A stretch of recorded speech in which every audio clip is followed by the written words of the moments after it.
Hello, Bill Batson here, Batson Enterprises. Today, we're doing a how-to video.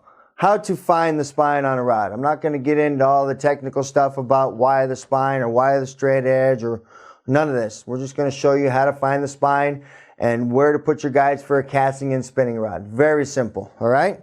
So I put this piece of tape here today so you can see the rod move because it's hard to see the rod move, right? So what I like to do is I like to grab the rod right about the middle and towards the tip here.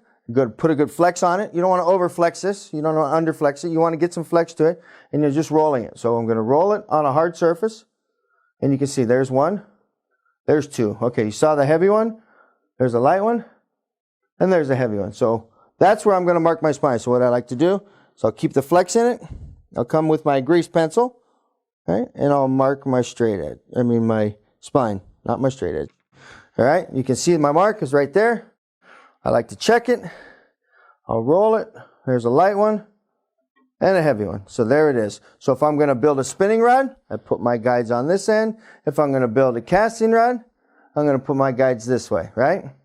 Very simple. How to find a spline. Spline, however you want to say it. Follow us on social media, Built to Fish, how-to videos. Thank you very much.